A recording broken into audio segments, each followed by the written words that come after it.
Segundo, la industria. La industria, desde el punto de vista de análisis económico, es el motor de Euskadi, el motor de Euskal Herria. Aparte, aparte, por estas circunstancias, pero digamos, tenemos que buscar el desarrollo industrial.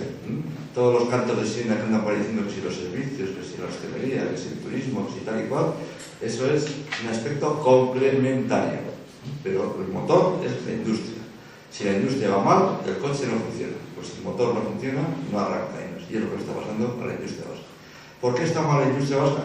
Bueno, pues una foto rápida, ¿no? En 4 años, la industria vasca ha perdido el 33% de la capacidad productiva. O sea, cada 3 fábricas ha cerrado una. Y esto en 4 años, entre 2008 y 2012. Y no acaba, va a haber más cierre de fábricas, desgraciadamente. Estoy deseando que lo cambien absolutamente. Pero ya tenéis una experiencia aquí cerca, en Icoesa y demás. ¿Y por qué cierran las fábricas y por qué hay tanta crisis industrial digamos, en Euskadi? Navarra también tiene, pero bueno, es de otro tipo. Pues por una razón muy sencilla. La industria vasca se basa en producciones de baja y medio-bajo nivel tecnológico. ¿Y eso qué significa? Pues que esas industrias compiten con otros países, con industrias de otros países, en base a salarios. En la vida que tienes que competir con China, Rusia, Brasil, etc., en productos de baja tecnología, pues evidentemente los salarios de aquí no son los de allí. Y de eso viene el goteo, el cierre de la industria, además de otros factores. Hay más factores. Pero lo importante es eso. Como un ejemplo que suele ser muy gráfico, hablando con gente que está en el sector, te dicen, el acero y la siderometalurgia, digamos, productos siderúrgicos, vienen de China y Rusia. Están entrando por Bermeo y por Santurchi. Aceros comunes ya. Y el 33% de la producción industrial de Euskadi es siderometalurgia. Es decir, siderurgia, fundiciones, estampación, ese tipo de productos, ¿no? Esos productos, en el catálogo, digamos, industrial, de análisis industrial, son considerados como de baja y media-baja nivel tecnológico. Es decir, que compites base a precios. Y ahí viene que te pueda, pues puede ser un empresario que sale en el periódico, que es un no sé qué, que tal, que se deslocaliza y se va a Marruecos. O se va a otros, claro, los salarios son más bajos, lo hacen lo mismo que aquí, pues a marcharse. O a Soria, por poner el ejemplo más cercano, ¿no? Bueno, entonces, esa base industrial vasca, que tanta fama ha tenido, vivimos un poco de la fama del pasado, pues es así. Solamente un 3 o un 4% de la producción industrial vasca de alta tecnología, en informática, equipos médicos, etcétera, etcétera. Y luego hay una media alta, que es un 25% más o menos, que es el automóvil, electrodomésticos, que ya veis lo que pasa con Fagor, son productos maduros, es decir, está saturado el mercado, en fin, habría otras cosas. Conclusión, por tanto, rápida, la industria vasca está enferma. No podemos tener la imagen de hace 30 años. No. Ha cambiado mucho y aquí todavía se sigue haciendo mucha producción industrial de baja tecnología y de media baja tecnología. Con lo cual, eso nos hipoteca. Nos hipoteca de cara a poder hacer. Y hay que empujar por otros sitios. Luego hablaremos por lo que hay que empujar. En industria, ¿qué hay que hacer en la industria? Bueno, en la industria hay que parar. Yo ya no espero recuperar algo del 33% perdido de capacidad productiva en Euskadi. Pero lo que no quiero es que llegue al 50%. Habrá que hacer algo desde ahora. Habrá que organizarse, habrá que... Y entonces, ¿qué hay que hacer? Fomentar industrias de media alta tecnología y de alta tecnología, no de media baja y baja. No puedes fomentar industrias que sean también intensivas en consumo energético. Por dar un ejemplo, el sector siderometalúrgico tiene todas las votos para salir mal parado. Es intensivo en consumo energético. O sea, para producir una tonelada de acero gasta muchísima electricidad. Habéis visto estas últimas semanas el follón que hay a nivel español global con el precio de la electricidad, la tarifa eléctrica, el precio.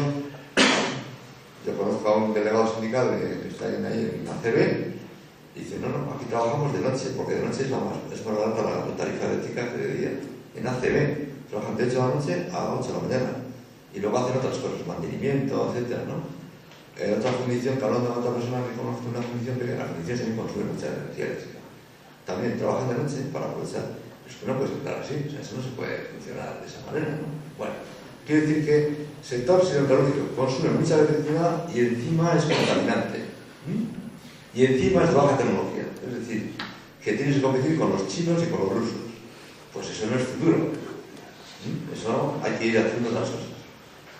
Esas actividades, digamos, de bajo contenido tecnológico, he dicho que el medio bajo, que son un 60% o más de la industria vasca, se pueden aprovechar ciertos segmentos, las fundiciones, ¿no? Hablando de una charla parecida esta en Durango. En Durango hay muchas fundiciones. Durango, ya verdad. Y Pues vamos a ver, las fundiciones, hay fundiciones clásicas, la cera perdida, bueno, métodos tradicionales, que eso no puedes competir. Antes de la crisis, una vez hablando con gente del sector de la fundición, el presidente de los fundidores vascos me decía en una charla, le daba a él y comentaba, no podemos competir con Chequia. Antes de la crisis, en 2005 o 2006, dice, Chequia hace farolas estas de las calles que son de fundición, la cuarta parte más barata que las de aquí. No se puede hacer, no se puede, hay que traerlas de Chequia, no vas a hacer farolas si aquí te cuesta 4 veces más, ¿no? ¿Eso significa que no hay que hacer fundición? No, hay que hacer fundiciones de otras cosas. Por ejemplo, hay que hacer fundición pues, para palas de generadores eólicos, que son de fundición, pero con elementos, digamos, metálicos, metales distintos de molibdeno, otros metales más raros, entre comillas, que le dan más consistencia. Entonces, las fundiciones que se reorientan hacia ese tipo de producciones van bien. Las que se quedan en lo superclásico, pues van cerrando, una detrás de otra, poco a poco. Entonces, ese tipo de cosas son las que faltan. Entonces, claro, evidentemente una transición, digamos, del sector industrial no se hace en un año, ni en 2, ni en 4. Por eso los políticos no se meten muchas veces esas cosas, porque no ganan elecciones con eso.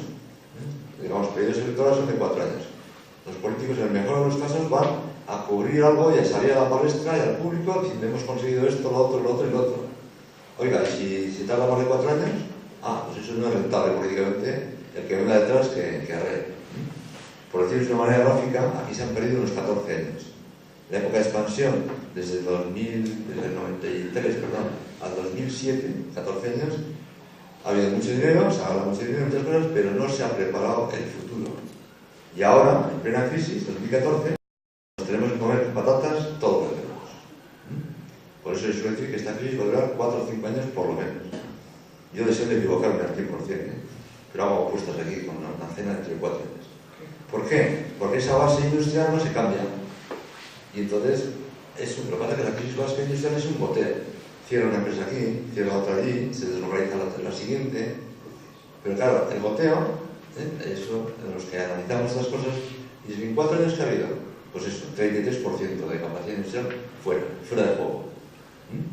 Entonces, ante eso, o hay una política industrial activa del gobierno vasco para potenciar industrias de media alta y alta tecnología, o si no, seguiremos con la crisis, seguiremos quejándonos, seguiremos cabreándonos, indignándonos, pero seguiremos así. Entonces, ¿qué pasa? El gobierno vasco, cuando tú miras las medidas, me han pasado hoy el plan industrial 2013-2016. La señora Tapia del Departamento de Industria del gobierno vasco, ¿no? Pero ya está en borrador. Y echándole un vistazo, pues siguen una política pues, de ayudar, de ayuditas, de cosas de estas, lo que llamo yo poner tiritas a una hemorragia. Porque la industria vasca está en hemorragia. Si pierdes el 33% de empresas en 4 años, pues fíjate tú. Bueno, entonces luego si no preguntáis más, pues, entonces ante esto tienes que hacer una política de choque de industria, de inversión industrial. El inversor privado malamente se va a meter en sectores nuevos, porque no son rentables a corto plazo. Luego entonces tiene que haber una inversión industrial del sector público, del gobierno vasco, con voluntad de invertir en la industria, de hacer empresas públicas, industriales, de meter dinero público con empresas privadas, de hacer alianzas con empresas privadas, pero, digamos, dirigiendo la orquesta. No vale solo el modelo, digamos, de decir, no, ya estás tú, esta empresa mal, le damos una ayudita y a ver si sale del agujero.